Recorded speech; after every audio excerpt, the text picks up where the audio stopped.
တရားချစ်ခင်သူရစင်းပြိတ္တအပေါင်းလို့ရှင်တရားနာယူရန်ချင်းကြာရောက်လိုလာပါပြီအင်္ဂုတ္တရနိကေသက္ကနိပတ်သာရဏိယသုတ်တံကိုအခြေခံ၍ချစ်ခင်ညီညွတ်စေသောသာရဏိယတရားဆိုတဲ့တရားဒေသနာဖြစ်ပါတယ်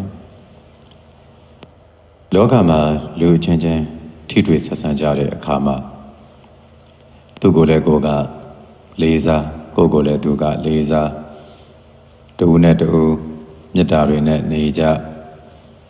သူကိုယ်လည်းကိုညီကိုယ်ကိုယ်လည်းကိုညီစေတနာအပြည့်တွေထားကြမေတ္တာအပြည့်တွေထားကြပြီးတော့အဲ့ဒီလိုသွားရတာသာရတာပေါ့သာရတဲ့လူပေါင်းလေးတစ်ခုဒီဆောက်မယ်ဆိုတဲ့စကားမလာခင်ပျော်ရွှင်ပွဲကောင်းသောသာရသောမိသားစုလေးဒီဆောက်မယ်ဆိုတဲ့ဒီစကားကနေစမှဖြစ်မှာပြင်ပကလောကကြီးကိုတာယာစေခြင်းတာကနောက်မှထားလိုက်အောင်လောလောဆယ်ကိုမိသားစုထဲမှာအရင်ကြည့်မိသားစုထဲမှာလင်မယားနှစ်ယောက်ကလည်းတူနဲ့တူနားလည်မှုအပြည့်နဲ့တူနဲ့တူမေတ္တာအပြည့်နဲ့အဲဒီလိုမျိုးနေနိုင်ကြပြီးတော့မိဘနဲ့သားသမီးကြားမှာလည်းတူနဲ့တူနားလည်မှုအပြည့်အကျိုးလိုလားစိတ်အပြည့်အဲ့ဒီစိတ်တွေနဲ့နေကြမယ်ဆိုတာယာတဲ့မိသားစုလေးဖြစ်လာလောကရန်ဆိုတာကတော့ရှိနေကြမှာပဲကိုမိသားစုထဲမှာတာယာနေမှလောကရန်ကိုရင်ဆိုင်နိုင်တာမိသားစုအတွင်းမှာမတာယာဘူးဆိုရင်လောကရန်ကိုရင်ဆိုင်ခြင်းစိတ်မရှိတော့အားဆိုတာကမိသားစုအတွင်းမှာပဲရှိတာအတွင်းအားပြည့်စုံနေတယ်ကောင်းနေတယ်ဆိုအပြင်အားကိုမမှုအတွင်းအားမရှိဘူးအတွင်းထင်အပြင်ကာဆိုတဲ့စကားအတိုင်းပဲအတွင်းကလူကကိုယ်ချင်းချင်းအတွင်းလူမဖြစ်ကြတော့အပြင်မှာသွားကောင်းနေကြတယ်အဲ့တော့ဒီမှာအတွင်းမှာခွန်အားမရှိတော့စိတ်ခွန်အားမရှိတော့စိတ်ခွန်အားမရှိတဲ့အပြင်သွေးကွဲလာတယ်မေတ္တာစေတနာမရှိတော့အကျိုးလိုလားစိတ်မရှိတော့အင်မတန်မှားယွင်းသောနေထိုင်မှုမျိုးတွေပဲအင်မတန်မှားယွင်းသော mindset ပေါ့စိတ်နေစိတ်ထားမှားယွင်းတဲ့စိတ်နေစိတ်ထားနဲ့အတွင်းကိုပျက်စီးအောင်လုပ်အပြင်မှာသာသွားပြီးတော့တာယာအဲ့တော့ထမင်းဖြစ်မဲ့နေရာကဒီအတွင်းမှာဟင်းဖြစ်မဲ့နေရာကဒီအတွင်းမှာအဝတ်စားဖြစ်မဲ့နေရာကဒီအတွင်းမှာထမင်းကြတော့ယူစားမယ်ဟင်းကြတော့ယူစားမယ်အဝတ်စားကြတော့ယူဝတ်မယ်စိတ်ချမ်းသာမှုကြတော့အပြင်မှာပဲသွားရှာမယ်အဲ့အင်မတန်လွဲမှားတော့အင်မတန်မှညံ့ပြင်းသောစိတ်နေစိတ်ထားဘဝရဲ့အဓိကနဲ့တာမင်ညကိုခွဲခြားပြီးတော့မမြင်နိုင်တဲ့သူတွေဟာလောကီကောင်းကျိုးမရနိုင်ဘူးသူနေတဲ့အတိုင်းဝိုင်းမှာအမြဲတမ်းပျက်စီးမှုကိုသာဖန်တီးသွားမဲ့သူဖြစ်တယ်အဲ့တော့နှစ်ယောက်ရှိရင်နှစ်ယောက်စလုံးကအတွင်းတရံအပြင်ကာနေတဲ့သူမျိုးတွေဖြစ်နေကြမယ်ဆိုရင်ပြီးတော့အတွင်းမှာမလုံခြုံတော့၄ယောက်ရှိရင်၄ယောက်စလုံးကအတွင်းအကျိုးကိုမဆောင်ဘဲနဲ့အပြင်အကျိုးသာမျောလင်းနေတဲ့သူတွေဆိုရင်ဒီမိသားစုကတာယာတဲ့မိသားစုမဖြစ်နိုင်တော့အပြင်မှာပဲမိဘနှစ်ယောက်ကလည်းသားသမီးတွေအိမ်မှာထားခဲ့ပြီးတော့အပြင်မှာပဲအပေါင်းအသင်းတွေနဲ့သွားလာပြီးတော့တာယာမှုရှာသားသမီးတွေကလည်းမိဘတွေအိမ်မှာထားခဲ့ပြီးတော့အပြင်မှာပဲတာယာမှုရှာစားကြံတော့ပြန်စားတယ်ဝတ်ချင်တော့တရားယူဝတ်တယ်သုံးကြံတော့တရားပတ်စံကိုယူသုံးတယ်အဲ့တော့အိမ်ကမိဘရဲ့ဒုက္ခစိတ်ဆင်းရဲမှုစိတ်မွန်းကြပ်မှုစတဲ့အရာတွေကိုတစ်ချက်မှပြန်မကြည့်အတားကြီးပြီးတော့တကူကောင်းဆန်သွားတယ်အဲ့တကူကောင်းဆန်တော့အိမ်တွင်းမှာမตายရဘူးအိမ်တွင်းမှာသူအမြဲနှိုက်နေတဲ့သူ သူလိုချင်တဲ့အရာတွေကကြာတော့မရတော့ဘူးခန်းချောက်သွားမေတ္တာပါမရတော့ဘူးဒီအိမ်တွင်းမှာပဲရမယ်မေတ္တာကိုသူဖြည့်ဆည်းသွားတယ်အိမ်တွင်းမှာပဲရမယ်ဥစ္စာကိုလည်းသူဖြည့်ဆည်းသွားတယ်စိတ်ခွန်အားလည်းအိမ်တွင်းမှာပျက်စီးသွားတယ်ဓနခွန်အားလည်းအိမ်တွင်းမှာပျက်စီးသွားတယ်အိမ်တွင်းမှာဘာခွန်အားမှမရှိတော့အဲ့တော့ဘုရားရှင်ကိုယ်တော်မြတ်ဟောထားတဲ့သာရဏိယသုတ်တံမှာကจิตယဟန်တို့မပြတ်အောင်မေထိုက်သောသာရဏိယတရားတို့သည်6မျိုးရှိကုန်တယ်တပည့်6မျိုးတို့နေဟုမူကားจิตယဟန်တို့ယဟန်သည်သူ့ရဲ့ကာယကံမေတ္တာကတရင်သုံးပေါ်တို့အပေါ်မှာမျက်မှောက်မှာ၎င်းမျက်ွယ်၌၎င်းရှေးရှုတည်တယ်ဤတရားကိုလည်းမပြတ်အောက်မေ့ထိုက်တယ်จิตယဟန်တို့နောက်တစ်မျိုးကယဟန်၏ဝစီကံမေတ္တာသည်တရင်သုံးပေါ်တို့အပေါ်မှာမျက်မှောက်၌၎င်းမျက်ွယ်၌၎င်းရှေးရှုတည်တယ်ဤတရားကိုလည်းမပြတ်အောင်မေ့ထိုက်တယ်จิตယဟန်တို့နောက်တစ်မျိုးကယဟန်ဤမနောကံမေတ္တာသည်တရင်သုံးပေါ်တို့အပေါ်မှာမျက်မှောက်၌၎င်းမျက်ွယ်၌၎င်းရှေးရှုတည်တယ်ဤတရားကိုလည်းမပြတ်အောင်မေ့ထိုက်တယ်จิตယဟန်တို့နောက်တစ်မျိုးကယဟန်သည်တရားနှင့်အညီဖြစ်ကုန်တရားသဖြင့်ရအပ်သောသဘောရှိကုန်သောလက်လာပါတို့ဖြင့်ရုပ်စွာအဆုံးတပိဋ၌အကျုံးဝင်သောစွမ်းမြဖြင့်လည်းပဲဝတ္ထုပုဂ္ဂိုလ်ခွဲခြားခြင်းမပြုဘဲနဲ့သုံးဆောင်လေးရှိတယ်။သီလရှိကုန်သောတရင်သုံးပေါ်တို့နဲ့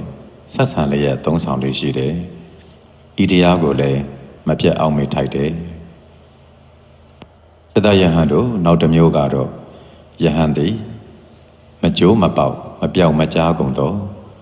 တဏှာကျွန်းအဖြစ်မှလွတ်ကုန်သောပညာရှိတို့ချီးမွမ်းအပ်ကုန်သောမှားသောအဖြစ်မသုံးသပ်အပ်ကုန်သောတမာတိကိုဖြစ်စေတတ်ကုန်သောသီလတို့ဖြင့်တရင်သုံးပေါ်တို့နှင့်မျက်မှောက်၌၎င်းမျက်ွယ်၌၎င်းသီလတူးများခြင်းတို့ရောက်သည့်ဖြစ်၍နေတယ်ဤတရားကိုလည်းမပြတ်အောင်မေ့ထိုက်တယ်จิตယဟန်တို့နောက်တစ်မျိုးကယဟန်သည်ထိုအတိုင်းကျင့်သူအားကောင်းစွာဝစ်ဆင်းရဲကုန်ရန်ထုတ်ဆောင်တတ်သောနေရာနည်းကအရိယာသမ္မာဒိဋ္ဌိဖြင့်တရင်သုံးပေါ်တို့နှင့်မျက်မှောက်၌၎င်းမျက်ွယ်၌၎င်းအယူတူးများခြင်းတို့ရောက်သည်ဖြစ်၍အဲ့ဒီသဘောနဲ့နေထိုင်တယ်ဤတရားကိုလည်းမပြတ်အောင်မေ့ထိုက်တယ်ယဟန်တို့မပြတ်အောင်မေ့ထိုက်သောသာရဏိယတရားတို့သည်ဤ6မျိုးတို့သည်လို့ဘုရားရှင်ကိုယ်တော်မြတ်ဟောကြားထားတယ်ဒီတော့သူရဲ့အနှစ်ချုပ်ကဘာတွေနဲ့ပြည့်စုံရမှာလဲဆိုတော့ကာယကံမေတ္တာဝစီကံမေတ္တာမနောကံမေတ္တာဒါကိုသွားတွေ့ရပြီးတဲ့အခါလတ်လာဘကိုညီတူညီမျှခွဲဝေသုံးဆောင်ခြင်းမကြိုးမပေါက်မပြောင်းမကြားသောသီလရှိခြင်းမှန်သောအယူဆိုတဲ့တမ္မာဒိဋ္ဌိတရားရှိခြင်းအဲ့ဒီ6မျိုးပဲအဲ့တော့ဒီ6မျိုးကိုတရင်သုံးပေါ်တို့ရဲ့မျက်မှောက်၌၎င်းမျက်ွယ်၌၎င်းမပြောင်းမလဲတပုံစံတည်းဒီအတိုင်းရှိရတယ်လို့ဘုရားရှင်ဟောထားတာတွေ့အဲ့တော့ပထမပြောခဲ့သလိုပဲအိမ်အတွင်းမှာအဖေရဲ့အမေရဲ့သားရဲ့သမီးရဲ့4ယောက်တည်းရှိတယ်ဆိုပါစို့ငယ်စဉ်အခါကာလမှာဒီသားနဲ့သမီးကလေးအရွယ်လေးတဲ့ကအဲ့တော့ဘဝလက်နှလုံးပခုံးလက်နှစ်သက်ဆိုတဲ့အရွယ်ကလေးကသူ့ရဲ့အညစ်အကြေးချင်းကြီးချင်းငယ်ဒီအရာတွေကိုမိဘတွေကမလွဲမသွေကင်ခဲ့ရတယ်မလွဲမသွေ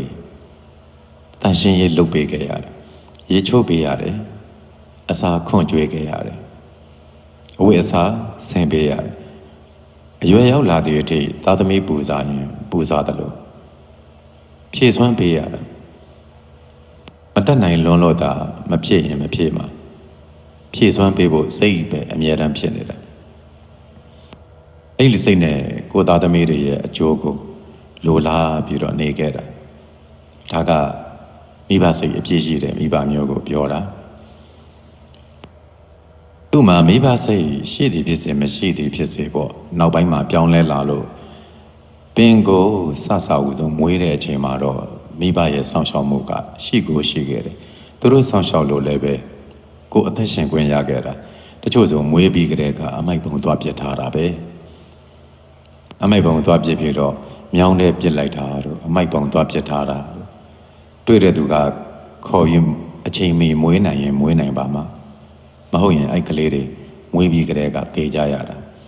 အဲ့တော့ကိုယ်ကိုစောင့်ရှောက်ခဲ့တယ်ဆိုတာကိုကအဲ့ဒီအချိန်မှာမိဘမြတ်တာကရှိပြီးသားဒါကြောင့်ကိုယ်အသက်ရှင်လာတာအရွယ်ရောက်လာတဲ့အချိန်ကျတော့သာသမိဘကဘာဖြစ်လာလဲဆိုတော့သူလိုချင်တာတွေများလာခေတ်ကတိုးတက်လာတော့ရုပ်ဝတ္ထုပစ္စည်းတွေကအများကြီးမိဘကလက်လုံလက်စားသာသမီကလိုချင်တာကသတိတယောက်ကစီးစိမ်မိဘဘယ်နည်းနဲ့မှလိုက်ပြီးမဖြစ်နိုင်လိုက်ပြီးတော့မဖြစ်နိုင်တာကိုမရရတဲ့နည်းနဲ့ပူစားတယ်အဲ့တော့အတတ်နိုင်ဆုံးဖြည့်စွမ်းပေးလိုက်တဲ့အခါကျတော့မိဘကအကျွေးတင်ခံပြီးတော့ကိုသားသမီးကိုဖြည့်ပေးတာတချို့ဆိုရင်သားသမီးကိုကြောင်းထားပေးတာ10 ရန်းလောက်ကြောင်းထားပေးတာတော့မိဘမှာအကျွေးတွေနစ်သွားတော်တော်နဲ့ပြန်မကြေတော့ဒါကိုသားသမီးကမသိမိဘပေးတဲ့ပတ်စံကိုတလွဲတွေသုံးပြစ်ပုံမှန်မိဘကအကျွေးတင်ထားတာ10 ရန်းအောင်သွားပြန်တော့သူကောင်းကောင်းမနေကြောင်းတောင်ဆက်မတက်ပဲနဲ့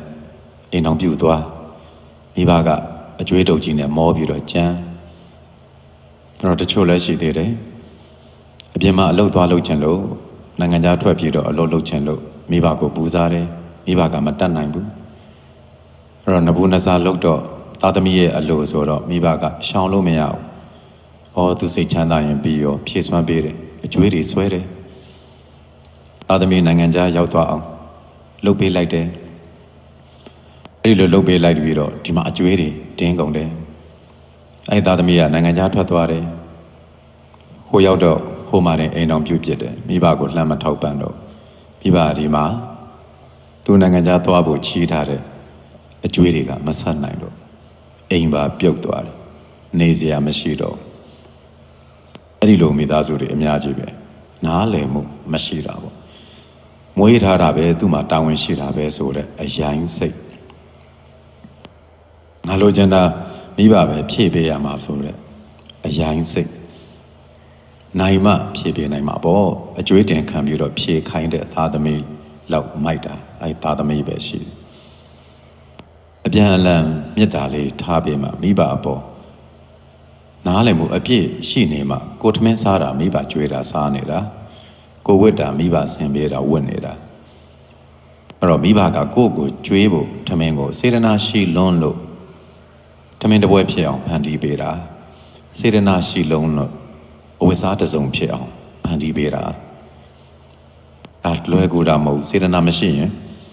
ကိုယ့်အတွက်လက်နှီးတုတ်တောင်စေတနာမရှိဘူးအဲ့တော့ဒီစေတနာကြီးကိုကိုယ့်စိတ်နဲ့နှိုင်းပြီးတော့နားလည်အောင်ကြိုးစားမေတ္တာဆိုတာအဲ့ဒါမိဘကတော့တစ်ဖက်ကမေတ္တာထားနေပေမဲ့သားသမီးကမေတ္တာမထားဘဲနဲ့အဲ့ဒီမိဘကိုသူ့ဘဝအတွက်နင်းဖို့အသုံးချတယ်ဆိုတဲ့သူအရှိတော့မိသားစုကမตายရတော့မိသားစုအတွင်းမှာအားမရှိတော့ဒါကသားသမီးမလိမ္မာတဲ့အပိုင်းတွေตายရတဲ့မိသားစုဖြစ်ဖို့အတွက်ဒီဆောက်တယ်လို့ပြောကြပေမဲ့လို့မလွယ်တာတွေပေါ့နောက်သားသမီးကတီးတက်တယ်သားသမီးတီးတက်ပြန်တော့လဲမိဘကအဲ့ဒီသားသမီးကိုတသက်လုံးငွေရှာခိုင်းတာတင့်တော်တဲ့နေရာရောမတင့်တော်တဲ့နေရာကောသူဘာမှမစင်စားဘူးငွေရဖို့အတွက်ဆိုပြီးရောဒါတွေကဘုန်းကြီးတို့ရဲ့ပတ်ဝန်းကျင်တွေမှာတွေ့နေရတာငွေရဖို့အတွက်ဆိုသားသမီးကိုဘာခိုင်းရတယ်မတင့်တော်တဲ့နေရာကြီးကိုလည်းခိုင်းရတယ်မတင့်တော်တဲ့အလုပ်ကြီးကိုလည်းခိုင်းရတယ်သူသုံးဖို့သာအတေးကဒါလည်းပဲရှိတယ်လောကမှာတကယ်ကိုရှိနေတာ အဲ့တော့မိဘကလည်းမိဘဝတ္တရားအပြည့်နဲ့မိဘမေတ္တာအပြည့်နဲ့သားသမီးကလည်း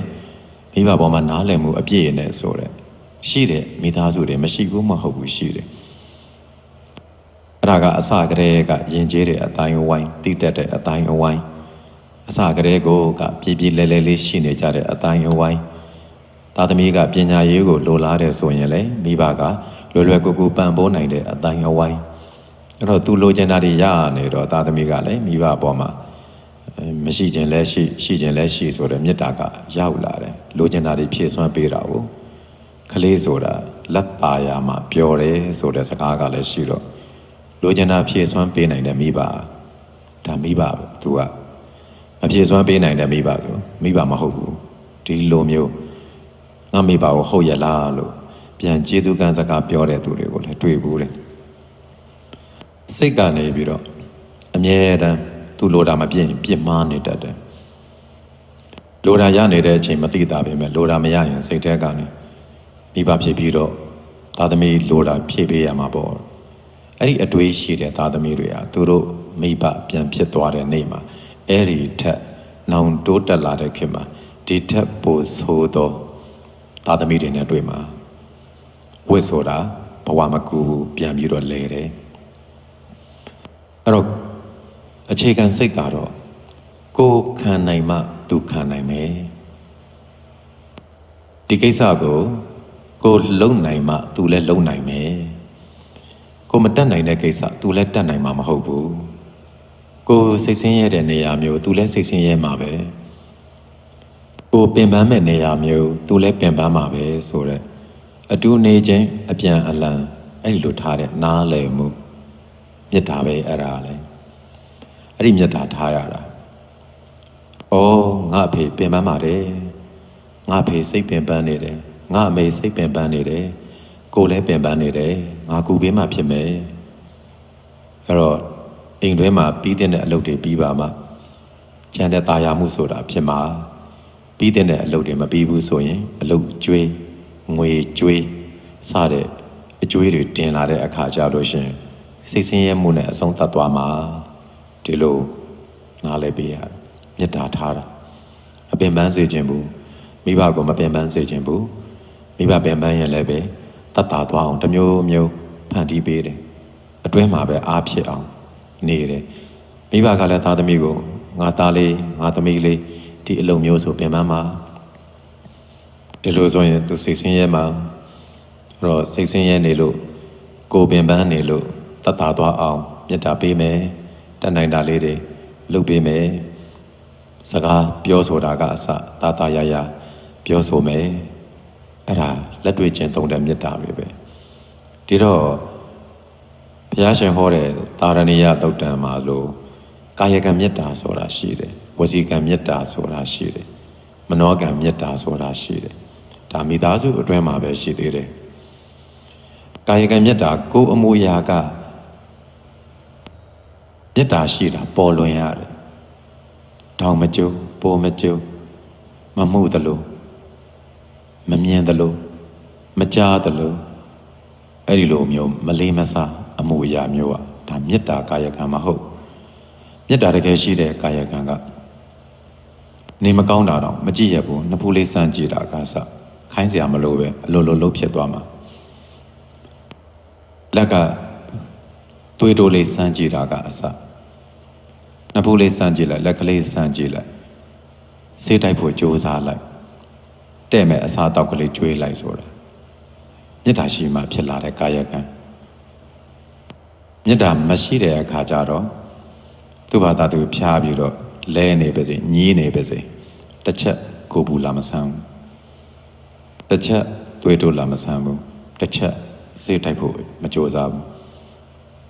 လန့်အော်ပြီးတော့မတက်တာလွန်းလို့ညှိညူပြီးတော့ဆေးလေးတိုက်စမ်းပါအောင်ဆိုတော့မှဆူဆူအောင်အောင်အဲ့ဒါအတွင်းမေတ္တာစိတ်မရှိတဲ့အခါကျတော့ကာယကံကမေတ္တာကာယကံမဖြစ်တော့တာမေတ္တာကာယကံကအယံသိတာသူကတော့လူတိုင်းပဲကိုအမူအရာကိုဒီလိုပဲနေတတ်လို့ပြောကြလိုက်မဟုတ်ဘူးစိတ်ထဲကမေတ္တာမရှိတဲ့အခါမျက်နှာမှာလည်းပေါ်တယ် အဲ့ဒီကိုယ်အမူအရာမှာလည်းပေါ်တယ်ဒီတော့မိသားစုအတွင်းမှာတော့သူနေမကောင်းတော့ကကိုယ်ကကြည်ပေးရတယ်ကိုယ်နေမကောင်းတော့ပြစ်ထားတာပါလားအဲ့မှာနှွေးထွေးမှုအေးဆက်သွားတယ်အာရမှုမရှိတော့ကိုယ့်အတွက်စိတ်မှမရှိတာပေါ်လွင်နေတယ်အမူအရာမှာပေါ်လွင်နေတာလိုအပ်လို့ခေါ်ရင်တော့မလားကာယကံမေတ္တာလုံးလုံးခေါင်းပါမနောကံမေတ္တာကရှိမှမရှိတာဘူးကာယကံမေတ္တာမလာတော့အဲ့လိုမျိုးကာယကံမေတ္တာခေါင်းပါနေတော့လေနှွေးထွေးမှုမရှိတော့ဘူးသားသမီးနဲ့မိဘချားမှာကိုမိဘကသားသမီးကိုမတိတက်လွန်းလို့စေတနာပဲ့လာမိဘကလည်းသားသမီးပေါ်မှာအဲ့ဒီလိုသာပြစ်ထားမယ်ဆိုရင်သားသမီးကလည်းမိဘကိုစေတနာပဲ့လာတာပဲအဲ့ဒါမပျော်တော့ပျော်စရာမကောင်းတော့အိမ်ထဲမှာမနေကြတော့ဒီအိမ်ကနေလို့မကောင်းတော့ထွက်သွားခြင်းတယ်ဒီလိုလေးဖြစ်တာမစည်းလုံးတော့အဲ့တော့မြတ်စွာဘုရားဟောတဲ့တရားမှာတော့ယဟန်တော်များအချင်းချင်းသတင်းသုံးနေကြတဲ့အခါမှာကာယကံမေတ္တာကိုကိုယ်နဲ့အတူနေတဲ့သူတွေရဲ့မျက်မှောက်မှာလည်းဒီအတိုင်းပဲအတွင်းစိတ်မေတ္တာရှိတော့ကာယကံမေတ္တာကောင်းတယ်အကျိုးလိုလားတယ်အဲ့တော့ဒီတယောက်ရဲ့ကျမ်းမာရေးဒီတယောက်ရဲ့တရားအားထုတ်ဖို့အစဉ်ပြေအောင်နေရာလေးခင်းပေးတာကအစဆွမ်းစားတဲ့အခါမှာအချင်းချင်းအစဉ်ပြေနဲ့စားလို့ရအောင်လိုအပ်တာလေးတွေဝိုင်ပန်ပွန်ပေးကြတယ်နေရာလေးခင်းပေးတာတောက်ရခွက်လေးချပေးတာသူကလည်းကိုယ့်အတွက်နေရာလေးခင်းပေးကိုကလည်းသူ့အတွက်တောက်ရမရောက်သေးရင်တောက်ရလေးချပေးတယောက်နဲ့တယောက်နဲ့အဲ့ဒီကာယကံမေတ္တာအများကြီးပဲစောင့်ရှောက်မှုဆိုတဲ့အပိုင်းမှာအများကြီးပဲသူသင်္ကန်းလေးအပြင်မှာလှမ်းထားတာတွေ့လို့မလို့၆တဲ့အခါကိုယ်တိုင်ခောက်ပြီးတော့ရုပ်ပေးသိမ့်ပေးအဲ့ဒီလိုမျိုးလေးထားပေးတော့ဟိုတယောက်ဟိုတစ်ပါးကလည်းဒီဘက်တစ်ပါးရဲ့အမှသင်္ကန်းလေးကျန်တော့ပရိက္ခရာပစ္စည်းလေးမသိမ့်မစည်းသေးရတာတွေ့လို့ရှိရင်ယူပြီးတော့သိမ့်ပေးတစ်ပါးနဲ့တစ်ပါးအဲ့လိုစောင့်ရှောက်နေကာယကံမေတ္တာအပြည့်သွားတယ်အဲ့ဒါမျက်မှောက်မှာလည်းဒီအတိုင်းပဲရှေ့မှာလည်းဒီအတိုင်းပဲကြွယ်ရမှာလည်းဒီအတိုင်းပဲဒီမေတ္တာမပြတ်ဘူးတဲ့အဲ့လိုမျိုးအမြဲနေရမယ်ဒီလိုနေရင်တူးနဲ့တူချစ်လာတယ်တူးနဲ့တူလေးစားလာတယ်တူးနဲ့တူကသွေးကွဲခြင်းမရှိတော့ဘဲနဲ့ညီညွတ်လာတယ်အဲ့လိုညီညွတ်စေတဲ့တရားဖြစ်တဲ့အတွက်ကြောင့်မပြတ်အောက်မေ့ထိုက်တဲ့တရားမပြတ်လေ့ကျင့်ထိုက်တဲ့တရားကာယကံမေတ္တာ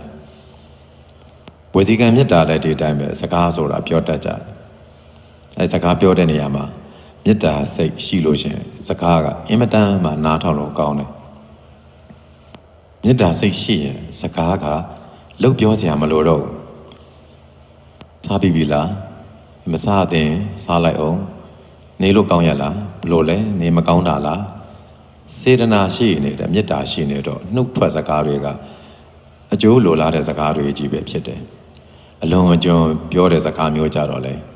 လက်ခံလို့ကမရပြန်ဘူးသူကအချိန်ကိုက်ပေါ့အဲ့တော့ပြုရမယ့်ကိစ္စတွေအများကြီးရှိတယ်အိတ်တော်မှာလားစားတော်မှာလားဝတ်တော်မှာလားရေချိုးတော်မှာလားစသည်ဖြင့်မေတ္တာရဲ့ရှိနေတဲ့အခါကျတော့အဲ့ဒီနေရာလေးတွေမှာအစမပြေမဖြစ်ရအောင်ကျမ်းမာရေးမထိခိုက်ရအောင်ဘေးရန်တဲ့မဖြစ်ရအောင်သူ့ရဲ့စကားတွေကမေတ္တာအပြည့်နဲ့ထွက်လာတဲ့စကားတွေဖြစ်တဲ့အတွက်ကြောင့်မလို့နားထောင်လို့ကောင်းတယ်မေတ္တာမရှိဘူးဆိုအဲ့ဒီစကားလည်းမပြောလေပြောတဲ့စကားနားမဝင်ဘူးဒါကိုစိတ်ထဲကတော့မေတ္တာရှိပါတယ်နှုတ်ကမပြောတတ်လို့ပါဆိုမဟုတ်ဘူး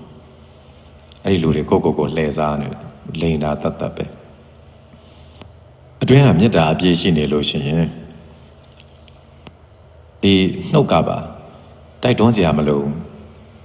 မေးတဲ့အချိန်မှာမေးတယ်စောင့်ရှောက်တဲ့အချိန်မှာစောင့်ရှောက်တယ်အားပေးတဲ့အချိန်မှာအားပေးတယ်တယောက်တည်းဖြစ်နေပါတယ်ဆိုအားပေးစကားတော့မလားဘာအားပေးစကားမှပြောဖို့စိတ်ကူးမရှိဘူးနှုတ်ကအကျိုးလိုလားတဲ့စကားတစ်ခုမှထွက်မလာဘူးအဲ့ဒါစိတ်ထဲမှာကိုကမေတ္တာမရှိတာဆိုတာသိကြတယ်အဲ့လိုမျိုးတေးသေးချာချာစစ်ပြီးတော့တိုင်းလိုက်ရင် ဒါပေါ်လွင်နေတာစိတ်ထဲကမေတ္တာရှိမှနှုတ်ကစကားကစောင့်ရှောက်တဲ့စကားတွေစိုးရင်တဲ့စကားတွေထွက်လာတာစောင့်ရှောက်တဲ့စကားမရှိဘူးအားပေးတဲ့စကားမရှိဘူးစိုးရင်တဲ့သဘောတဘာဝနဲ့သက်ဆိုင်သောစကားလဲတခါမှမကြားရအောင်အဲ့ဒါမေတ္တာခေါင်းပါနေတာအဲ့တော့ဝစီကံမေတ္တာမလာတော့ဘူးဘုရားရှင်ကဒါကြောင့်တချို့ကတော့အချင်းချင်းအပြန်အလှန်စောင့်ရှောက်နေတာနှုတ်နဲ့စားပြီးပြီလားမစားရသေးဘူးလားနေလို့ကောင်းရဲ့လားစသည်ဖြင့်ဟောစိတ်တောကရောက်နေတာလားစိတ်တောကရောက်နေတယ်ဆိုလဲအဲ့ဒီစိတ်တောကကိုထိန်းရမယ်စိတ်တောကပြေပြောက်သွားအောင်လို့ကိုညီတဲ့နာကိုညီပေးမယ်ပြောပေးတယ်အားတက်သွားအောင်ပြောပေးတယ်စသည်ဖြင့်တပားနဲ့တပားအပြန်အလှန်ထားတဲ့ဒီကာယကံဝစီကံမေတ္တာဒီဝစီကံမေတ္တာလေးထားပေးပြီးတော့ဆောင်းရှောက်နေတာအဲ့တော့ဝစီကံမေတ္တာလေးနဲ့နေတဲ့အခါကျတော့ကြားရတဲ့စကားကလည်းตายရတယ်အချင်းချင်းလည်းမေတ္တာအပြည့်နဲ့နေကြတယ်ตายရသွားတယ်မိသားစုထဲမှာလည်းဒီအတိုင်းပဲဝစီကံမေတ္တာအင်မတန်မှအရေးကြီးတယ်အဲ့တော့ဒီဝစီကံမေတ္တာလေးနဲ့တောက်လျှောက်ပေးလိုက်ရုံပဲတူဦးနဲ့တူချိုးချိုးသားသားမဟုတ်ဘူးဆိုရင်တော့မှအကျိုးလိုလာတဲ့စကားတွေတော့ပြောဖြစ်တယ်အဲ့အကျိုးလိုလာတဲ့စကားလေးတွေနဲ့စောင့်ရှောက်ကြရတာပဲမနောကံမေတ္တာရှေ့မှာလည်းဒီအတိုင်းပဲ၊ကွယ်ရမှာလည်းဒီအတိုင်းပဲအဲ့မေတ္တာတွေပြည့်စုံနေပါမှအချင်းချင်းချစ်ကြတာအချင်းချင်းလေးစားကြတာရှေ့မှာတော့ကောင်းတဲ့စကားတွေပြောကွယ်ရကြတော့နောက်ကျောထားနဲ့ထိုးတဲ့စကားတွေပြောဒါဟာမေတ္တာမရှိတာပဲဒီလိုမျိုးဖြစ်လာရင်နှွေးထွေးမှုပြတ်လာတယ်ယုံကြည်မှုတွေပြတ်သွားတယ်လေးစားမှုဆိုတာမလာတော့ဘူးအဲ့တော့မငြိမ်ညွတ်တော့ဘူးပေါင်းစရာလည်းမလိုတော့တယ်လို့ဖြစ်သွားတယ်ရှေ့မှာတစ်မျိုးကွယ်ရမှာတစ်မျိုးဖြစ်နေမှာတော့ကွယ်ရမှာကိုယ့်ကိုမလိုလားတဲ့စကားကိုကွယ်ရမှာပြောတတ်တယ်ဆိုရင်ဒါမိတ်ဆွေမဟုတ်တော့ဘူးရန်သူဖြစ်နေပြီရန်သူကြီးကိုအနားမှာထားနေရတယ်လို့ဖြစ်သွားပြီဒီတော့စီးလုံးမှုတွေပြတ်သွားတာပေါ့တတိထားရမယ်အချက်မိသားစုတစုအတွင်းကြောင်းတိုက်တိုက်အတွင်းတူနဲ့တူတပားနဲ့တပားမျက်မှောက်မှာလည်းပဲကာယကံမေတ္တာလေးတွေနဲ့မျက်ကွယ်မှာလည်းဒီကာယကံမေတ္တာကပြန်တဲ့သူတွေအတွက်အတူနေတွေအတွက်စ조사ပြီးတော့အလုပ်လုပ်နေတဲ့ကာယကံသူတို့အတွက်ဆိုတဲ့အဲ့ဒီစိတ်ကလေးနဲ့ခန္ဓာကိုယ်ကအလုပ်တွေလုပ်နှုတ်အားဖြင့်လည်းပဲမျက်မှောက်မှာလည်းအကျိုးလိုလာတဲ့စကားလေးတွေကိုယ်ရကြပြန်တော့လေကိုလူတွေနဲ့ပတ်သက်လို့ရှင်ကိုယ်တိုင်လည်းမကောင်းမပြောဘူးသူတစ်ပါးမကောင်းပြောရင်လည်းလက်မခံဘူးတားတယ်အဲ့ဒါစောင့်ရှောက်တာဒါဝစီကံမေတ္တာနဲ့ပြည့်စုံတယ်မနောကံမေတ္တာကလည်းရှေ့လည်းအကျိုးလိုလာတဲ့စိတ်ပဲ၊ကွယ်ရမှာလည်းကိုယ်နဲ့အတူနေတဲ့သူတွေအတွက်အကျိုးလိုလာတဲ့စိတ်ပဲအဲ့ဒီစိတ်ကလေးနဲ့နေတာဒါဆိုရင်အချင်းချင်းချစ်တော်တာပေါ့အဲ့တော့အတွင်းထရံအပြင်ကားတဲ့သူမျိုးတွေကြတော့ဒီအတွင်းကိုသူကဖြတ်စည်းပြစ်တယ်အတွင်းမှာပေးရမယ့်မေတ္တာဘာမေတ္တာမှမပေးဘူးကာယကံမေတ္တာလည်းဝေးရောပဲဝစီကံမေတ္တာပိုဝေးတယ်ပြောတဲ့စကားတွေကနားထောင်လို့မရတဲ့စကားမျိုးတွေစိတ်ကိုချမ်းသာစေသောစကားတစ်ခါမှမပြောမနောကံကတော့ပိုဆိုးတာပေါ့အဝေးကြီးပဲကိုယ်စီမှာစိတ်မရှိဘူးစိတ်ကအတွင်းထရံအပြင်ကားပြီးအပြင်မှာရောက်အဲ့တော့ဒီအတွင်းမှာဖြည့်စွမ်းပေးရတဲ့သူကကြာတော့အားကုန်လာတယ်စိတ်ထက်ကြလာတယ်ခွန်အားတွေရော့လာတယ်ပြန်တဲ့တယောက်အတွက်ဘာမှလှုပ်ပေးခြင်းစိတ်မရှိတော့သလိုသူကိုယ်တိုင်အတွက်လည်းဘာမှလှုပ်ခြင်းစိတ်မရှိတော့တဲ့အတွင်းအားဆုပ်ယုပ်ခြင်းဆိုတဲ့ရလဒ်ကိုရသွားတယ်နောက်ဆုံးတော့ပြိုကွဲသွားတာပေါ့အဲ့တော့အတွင်းထရံအပြင်ကားသူများဒီနေရာမှာလဲသူကအတွင်းထရံအပြင်ကားတာပဲနောက်နေရာရောက်သွားလဲအတွင်းထရံအပြင်ကားတာပဲသူကအတွင်းကိုကောင်းတယ်လို့ပြောတော့မှမသတ်မှတ်ဘူးအပြင်ပဲကောင်းတာအပြင်တအပြင်ကောင်းအပြင်တတဲ့သူတွေကအတွင်းဖြတ်စည်းတဲ့သူတွေကြီးပဲ သူတို့ကြောင့်မလို့သူတို့ရှိတဲ့နေရာကအတွင်းဟာအမြဲပျက်စီးရတယ်အဲ့ဒါကာယကံမေတ္တာခေါင်းပါသူများဝစီကံမေတ္တာခေါင်းပါသူများမနောကံမေတ္တာခေါင်းပါသူများကိုလိုချင်တာသာသိပြီးတော့အတ္တကြီးတဲ့သူများအပြန်အလှန်နားလည်ပေးဖို့ဆိုတာဘယ်တော့မှမစင်စားဘူးတော့သူများအတွင်းကိုအမြဲဖြတ်စည်းတဲ့အိမ်ကိုဖြတ်စည်းဖြစ်တဲ့သူတွေအဆောက်အဦကိုဖြတ်စည်းဖြစ်တဲ့သူတွေတနည်းအားဖြင့်ထမင်းအိုးရိုက်ခွဲတဲ့သူတွေရွှေဥငန်းကြီးကတနေ့တစ်လုံးရွှေဥဥပေးနေတာကိုနဲတယ်ထင်ပြီးတော့တခါတည်းရိုက်တတ်တဲ့သူမျိုးတွေအဲ့ဒီလိုလူမျိုးတွေဟာအတွင်းဖြတ်စည်းဖြစ်တတ်တယ်စီလုံးရေးတွေပြိုကွဲသွားစေတယ်ညင်ညွတ်မှုတွေပြိုကွဲသွားစေတယ်မေတ္တာတွေခေါင်းပါသွားစေတယ်ချစ်နေတဲ့သူတောင်အချစ်တွေကုန်သွားစေတယ်စေတနာထားနေတဲ့သူတောင်စေတနာခန့်ချောက်သွားစေတယ်ဒါကြောင့်မလို့ตายာခြင်းနဲ့ဆိုလို့ရှိရင်အတွင်းမှာအတူနေတဲ့သူတွေပေါ်မှာဒီကာယကံမေတ္တာဝစီကံမေတ္တာမနောကံမေတ္တာရှိနေရမယ်တော့လက်တွေ့ကြကြစဉ်းစားရတာပထမပြောခဲ့သလိုတမင်းဘယ်ဟာဖြစ်ဒီအတွင်းဟာဖြစ်တာ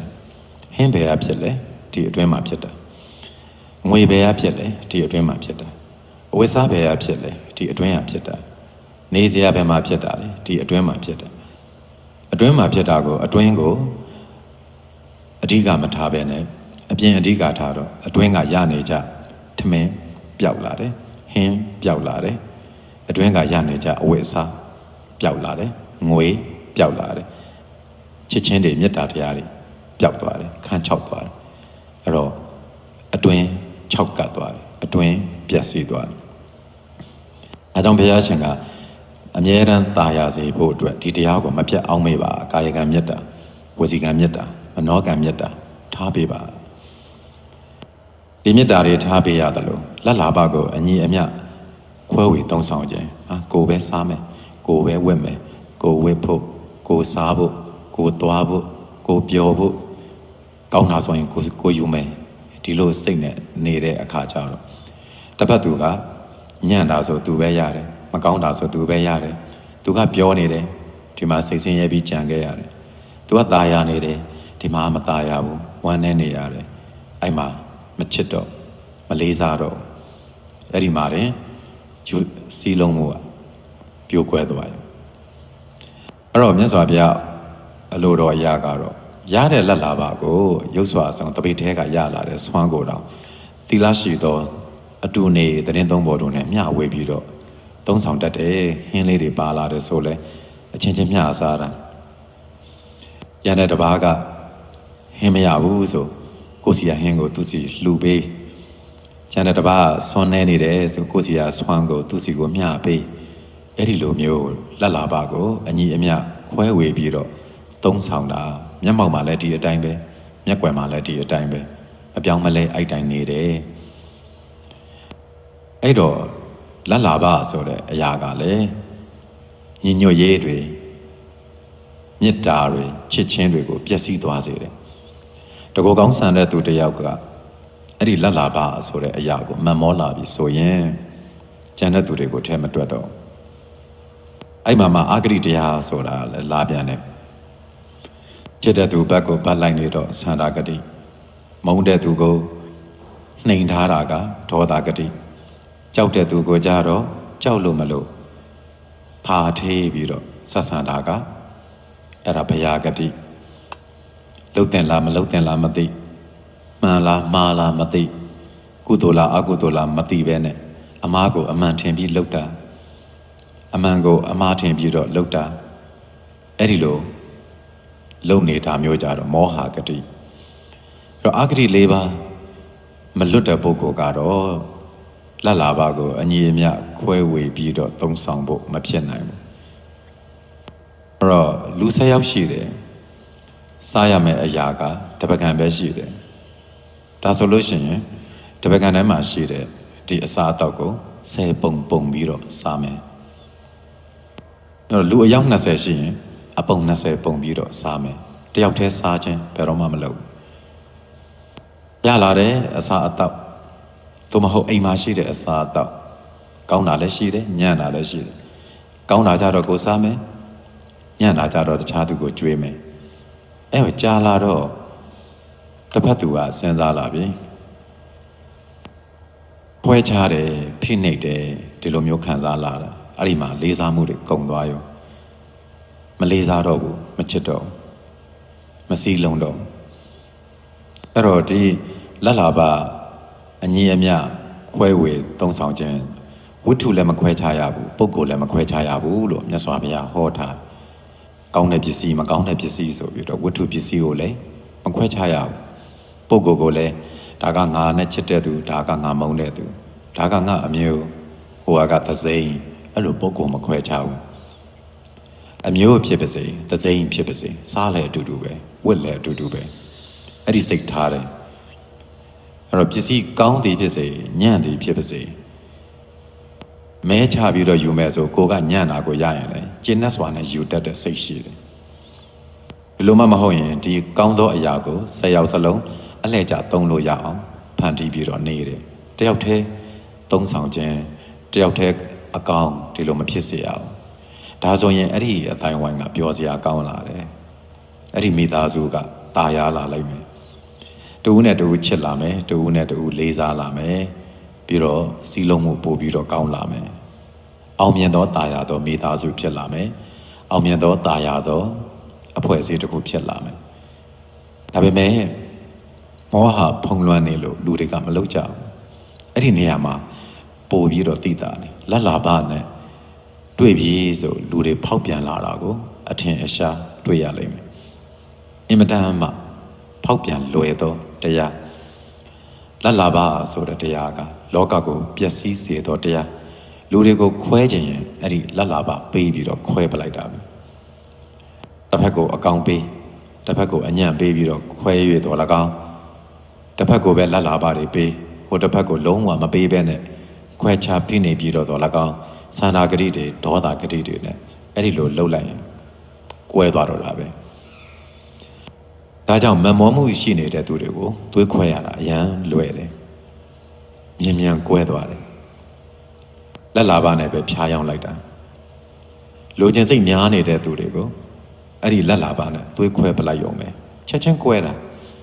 သားမိသားဖာချင်းအောင်ချက်ချင်းကွဲသွားတာသွေးခွဲရအရန်လွယ်တာလောဘဒေါသမောဟမာနဒိဋ္ဌိဆိုတဲ့ဒီကိလေသာထူရင်ထူတဲ့သူကိုပိုခွဲလို့လွယ်တယ်လိုချင်စိတ်များရင်များတဲ့သူကိုပိုပြီးတော့သွေးခွဲရလွယ်တယ်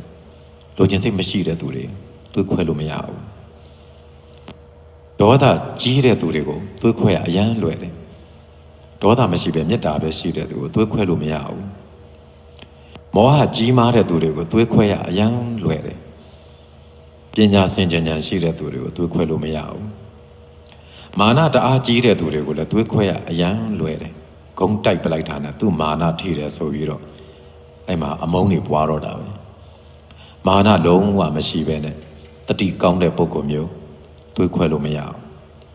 အယူလွဲအမြင်လွဲတအားသူပြောနေတယ်အမားကိုအမှန်ထင်အမှန်ကိုအမားထင်နေတဲ့သူတွေကိုသွေးခွဲရအရန်လွယ်တယ်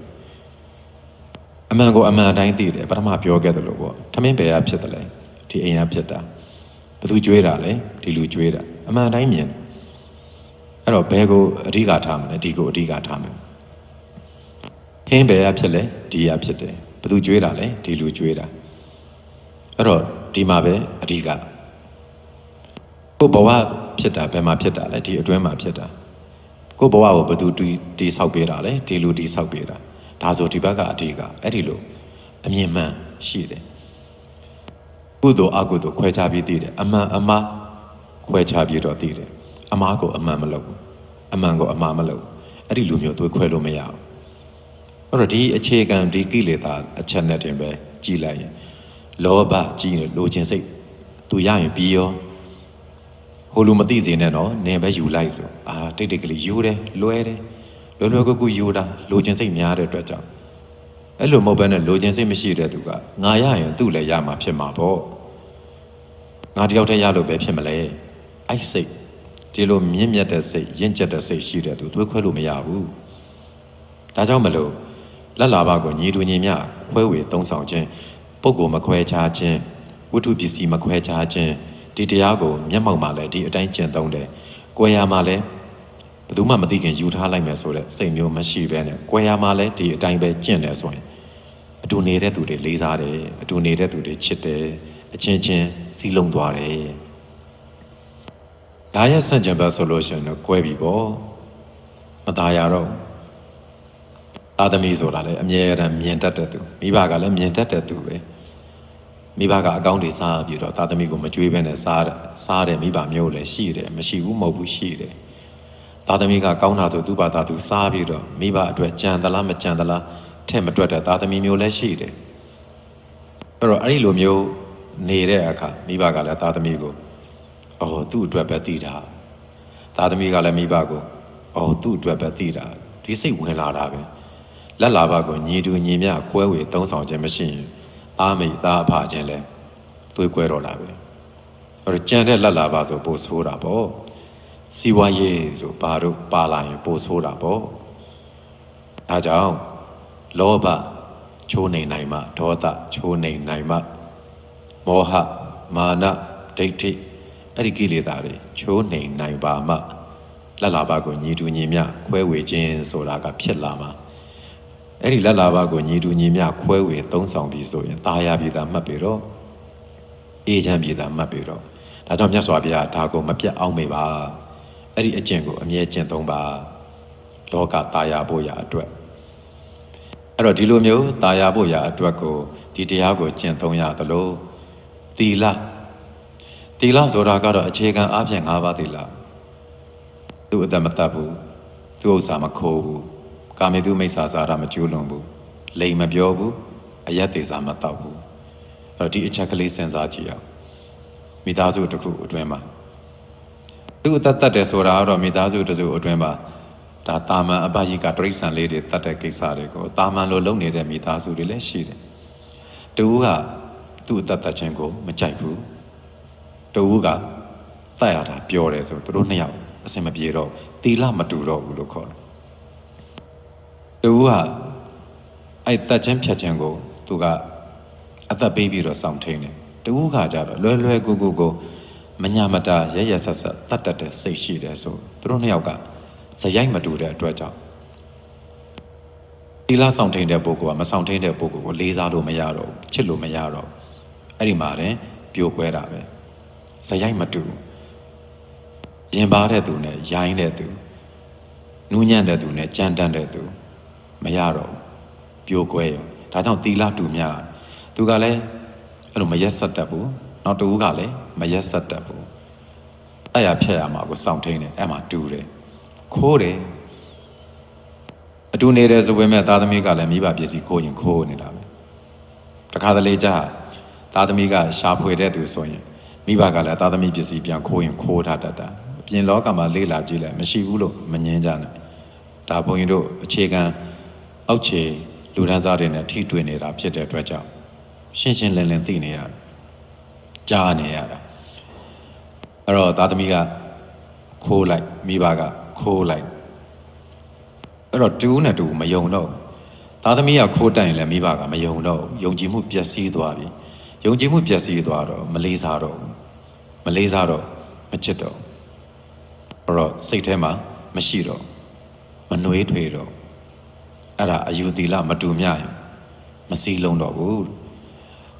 ဒါကိုမြတ်စွာဘုရားကအတူနေသတင်းသုံးပေါ်တွေအချင်းချင်းကြားမှာအဲ့ဒီ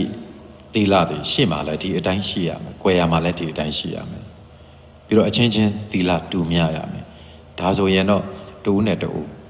လေးစားပြီတဲ့တူနဲ့တူချစ်ကြပြီ။အားလုံးစည်းလုံးကြပြီလို့ဘုရားရှင်ဟောထားတယ်။ဒီအချက်ကလေးတစ်ချက်ကိုလည်းတတိထားပြီးတော့စောင့်ထင်းရမယ်။ကာမေတုမိစ္ဆာစာရဆိုတာကာမဂုဏ်မှာလွဲမှားဆိုတာကျင့်တဲ့နေရာမှာလည်းဒီအတိုင်းပဲတူကထိမ့်သိမ့်တယ်တူကမထိမ့်သိမ့်ဘူး။လိန်ပြောတယ်မိသားစုတစုအတွင်းမှာ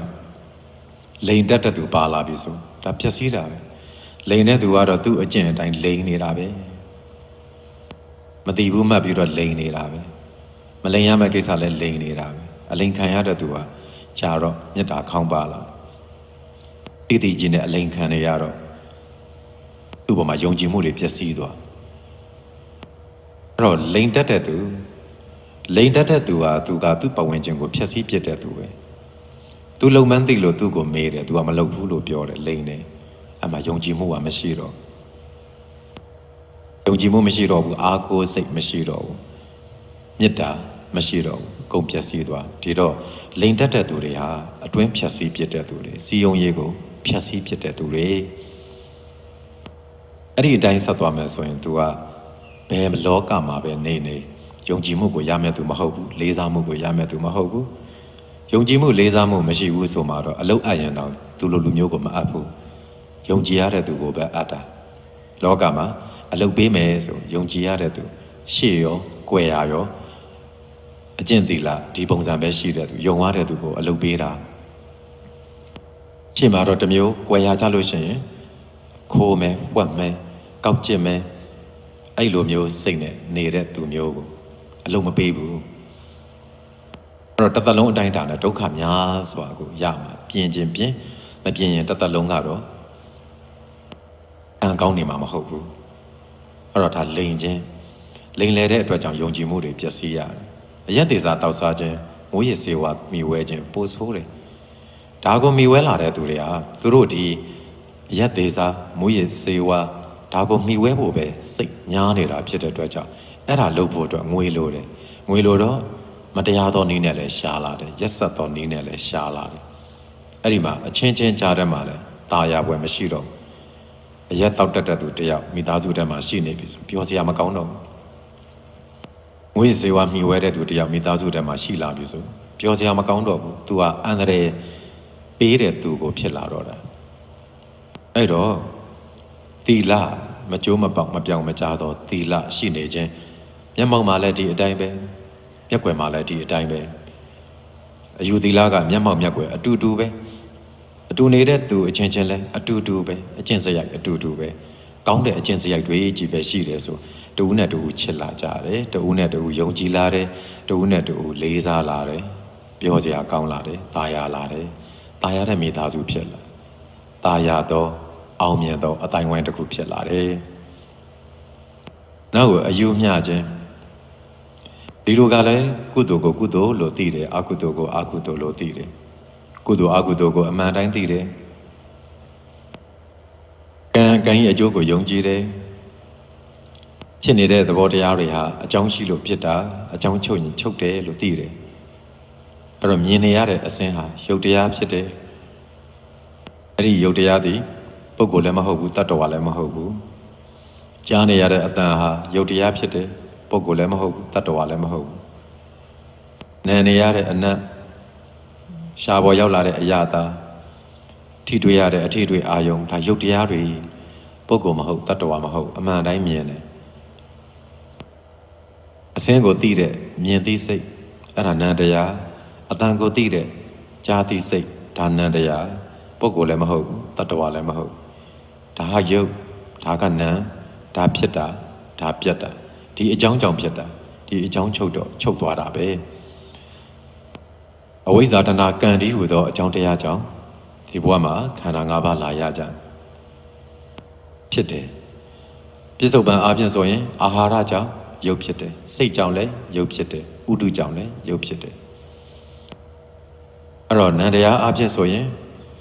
ဝေဒနာဆိုလို့ရှိရင်ပြစ္ဆုတ်ပံမှာဖတ်တာကြောင့်ဖြစ်တယ်ဖတ်တာချုပ်ရင်ချုပ်တယ်မှတ်သားမှုသင်ညာဆိုရင်ဖတ်တာကြောင့်ဖြစ်တယ်ဖတ်တာချုပ်ရင်ချုပ်တယ်စေစောတဲ့သင်္ခါရဆိုရင်ဖတ်တာကြောင့်ဖြစ်တယ်ဖတ်တာချုပ်ရင်ချုပ်တယ်ဝိညာဏခန္ဓာဆိုတဲ့သိစိတ်ကတော့နာယုတ်ကြောင့်ဖြစ်တယ်နာယုတ်ချုပ်ရင်ချုပ်တယ်အဲ့ဒီလိုအကြောင်းနဲ့တကွာဖြစ်ခြင်းကိုသိတယ်ယုံမှန်းလည်းသိတယ်နာမှန်းလည်းသိတယ်အဲ့ဒီယုံနာတရားဟာအကြောင်းကြောင့်ဖြစ်တယ်အကြောင်းချုပ်တော့ချုပ်တယ်ပြစ္ဆုတ်ပံမှာမသိခြင်းအဝိဇ္ဇာတက်မှတ်ခြင်းတဏှာနဲ့အဝိဇ္ဇာတဏှာနဲ့ရှင်သောကံတရားတွေမလုပ်တော့ဘူးဆိုရင်အနာဂတ်ဘဝမှာခန္ဓာ၅ပါးရစရာမရှိဘူးခန္ဓာ၅ပါးချုပ်တယ်ဒါကြောင့်အဝိဇ္ဇာတဏှာပြစ္ဆုတ်ပံအခိုက်တိုင်းမှာပါမသွားအောင်ချုပ်အောင်လုပ်ရမယ်လို့မှန်သောအမြင်ရှိတယ်အဲ့ဒီမှန်သောအမြင်တမ္မာဒိဋ္ဌိကမျက်မှောက်မှာလည်းဒီအတိုင်းပဲမျက်ကွယ်မှာလည်းဒီအတိုင်းပဲအယူမှန်တယ်ကုသိုလ်ကိုကုသိုလ်လို့သိတယ်အကုသိုလ်ကိုအကုသိုလ်လို့သိတယ်အမှန်ကိုအမှန်လို့သိတယ်အမှားကိုအမှားလို့သိတယ်ကုသိုလ်ကိုအကုသိုလ်လို့မပြောဘူးအကုသိုလ်ကိုကုသိုလ်လို့မပြောဘူးအမှန်ကိုအမှားလို့မပြောဘူး အမားကိုလည်းအမှန်တော့မပြောဘူးမျက်မှောက်လည်းဒီအယူပဲမျက်ကွယ်မှာလည်းဒီအယူပဲသူဟာအမြဲတမ်းမှန်ကန်ဖြောင့်မတ်အဲ့တော့အတူနေသူအချင်းချင်းဒီအယူအဆပဲရှိတယ်အယူညီမျှတဲ့သူတွေအတူတူနေကြမျက်မှောက်လည်းဒီအယူပဲမျက်ကွယ်လည်းဒီအယူပဲလွယ်မှားသောအယူတွေဝင်မလာဘူးဒါဆိုရင်စီးလုံးတယ်ဒါဆိုရင်အချင်းချင်းလေးစားတယ်အယူမှန်တဲ့သူအချင်းချင်းချစ်ခင်ကြတယ်စီလုံးရေးဖြစ်လာတယ်တာယာလာတယ်အဲ့တော့တာယာတဲ့မိသားစုတာယာတဲ့အတိုင်းဝိုင်းအောင်မြင်တဲ့မိသားစုအောင်မြင်တဲ့အတိုင်းဝိုင်းဆိုဒီသာရဏိယတရား6ပါးကိုကျင့်ရတယ်လို့မြတ်စွာဘုရားဟောကြားထားတာဖြစ်တယ်အဲ့တော့ဘဝတစ်ခုရလာကြတာဆင်းရဲဒုက္ခတွေအများကြီးပဲဘဝကပေးတဲ့ဒုက္ခတွေအများကြီးပဲအတွင်းလေးမှာတော့သာရဏိယတရားလေးကျင့်ပြီးတော့တာယာအောင်မှဖြစ်လိမ့်မယ်မထင်မှတ်တဲ့အချိန်မှာမထင်မှတ်သောလောကဓာတ်တွေဝင်တာဖြစ်တဲ့အတွက်ကြောင့်အပြင်မှာအားမရှိဘူးအပြင်မှာဘာအားမှမရှိဘူးအဲ့တော့အပြင်ကလူဘလောက်ကောင်းကောင်းအတွင်းလူလောက်ပဲကောင်းမလဲအပြင်ကလူဘလောက်ယုံရတယ်ပြောပြောအတွင်းလူလောက်ပဲယုံရပါမယ်အတွင်းမှာယုံကြည်ရတဲ့သူတွေဖြစ်အောင်ကြိုးစားလိုက်ကြရမယ်ဒီအတွင်းထဲမှာပဲမင်္ဂလာတရားရှိနေမယ်အတွင်းထဲမှာပဲစိတ်ခွန်အားရတယ်တူနဲ့တူအားပေးနေတာတူနဲ့တူကူညီနေကြတာစောင့်ရှောက်နေကြတာကာယကံမေတ္တာဝစီကံမေတ္တာမနောကံမေတ္တာအပြည့်နဲ့စောင့်ရှောက်နေကြတာစိတ်တူကိုမြအမြဲတမ်းဖြစ်နေတာချစ်နေကြတာအဲ့တော့အားပဲအပြင်လူမလို့အပြင်ထွက်ပြီဆိုရင်တော့အတွင်းကလူကပထမဦးဆုံးအထီးကျန်မှုကိုစပြီးတော့ခံစားလာရတယ်အာကိုစရာမရှိလို့အာကိုခြင်းစိတ်အပြင်ရောက်နေတဲ့သူတယောက်ပေါ်မှာယုံကြည်စိတ်နဲ့အာကိုဖို့စိတ်တွေပျောက်ဆုံးလာမယုံကြည်တော့ဘူးအာမကိုခြင်းတော့ဘူးသူတယောက်တည်းပဲဖြစ်မဲ့အတူတူတော့တယောက်တည်းပဲနေတော့မယ်တယောက်တည်းပဲသွားတော့မယ်ဆိုတဲ့စိတ်တွေဖြစ်လာပြီးသွေးကွဲသွားတယ်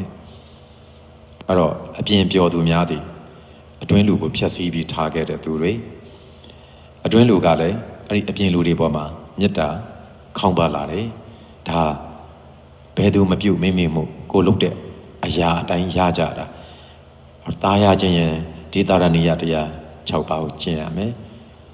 မကျင့်ရင်တော့အဲ့ဒီလိုပြိုကွဲခြင်းပျက်စီးခြင်းနဲ့ပဲအဆုံးသတ်တယ်ဒါကြောင့်တရားနာသူအပေါင်းသူတော်ကောင်းတို့သည်လောကီအကျိုးလောကုတ္တရာအကျိုးအားလုံးကိုပြည့်စည်စေတာဒီတာရဏိယတရား6ပါးပါအဲ့ဒီတရားတွေကိုကျင့်ကြံကြရင်မှန်သောအမြင်ရှိကြကုန်၍မဂ္ဂင်8ပါးအကျင့်တရားကိုကျင့်သုံးရင်းဖြင့်ဆင်းရဲကိုဆင်းရဲမှန်သိဆင်းရဲဖြစ်စေမယ့်အကြောင်းတွေကိုလည်းသိတဲ့အတွက်ကြောင့်ဆင်းရဲဖြစ်စေမယ့်အကြောင်းတွေကိုမလုပ်ဘဲနဲ့ပဲအပွားပဲနဲ့ပဲအဲ့လိုပယ်နိုင်တဲ့အတွက်ကြောင့်မလို့ကျင့်တဲ့တရားကိုကျင့်ပယ်တဲ့တရားကိုပယ်ပြီးတော့ဆင်းရဲမရှိတာယာမှုအတ္တိနဲ့ပြည့်စုံကြပြီးအဲ့ဒီဆင်းရဲငြိမ်းခြင်းဆိုတဲ့လောကီဆင်းရဲခဏငြိမ်းနေခြင်းလောကုတ္တရာအတွက်ဆင်းရဲလုံးဝငြိမ်းသောနိဗ္ဗာန်ကိုမျက်မှောက်ပြုခြင်းဆိုတဲ့သဘောတရားကိုရဖို့အတွက်မှန်သောအမြင်ရှိခြင်းစတဲ့မှန်ကန်တဲ့လမ်းကြောင်းကိုကျင့်သုံးပြီးအင်းညင်ရမှန်မျက်နိဗ္ဗာန်ကိုမျက်မှောက်ပြုနိုင်ပါစေလို့ဆုတောင်းပေးပါတယ်အားလုံးတရားနာသူအပေါင်းဘုရားတရားတန်ခါရိပ်မှာအေးချမ်းနိုင်သောသူတော်ကောင်းသူတော်မြတ်များဖြစ်နိုင်ကြပါစေကုန်သတည်း တရားတော်ဟောကြားပေးသွားပါသောဆရာတော်ရှင်မြတ်သည်ကျမ်းမာပါစေချမ်းသာပါစေဘေးရန်ခတ်သိမ်းကင်းငြိမ်းစွာဖြင့်ခန္ဓာဝင်ကိုသာသနာဝင်ကိုလွယ်ကူစွာဆောင်ရွက်နိုင်ပါစေတရားတော်များကိုစိတ်ဝင်စားစွာဖြင့်နာယူကြသောတရားချစ်ခင်သူတော်စင်ပရိသတ်အပေါင်းတို့သည်လည်းချမ်းသာပါစေချမ်းသာပါစေဘေးရန်နေရများကင်းကြပါစေမိမိရည်မှန်းထားသောမတ်ဖို့နိဗ္ဗာန်စီသို့လင်းမြန်စွာရောက်ရှိနိုင်ပါစေသာဓုသာဓုသာဓု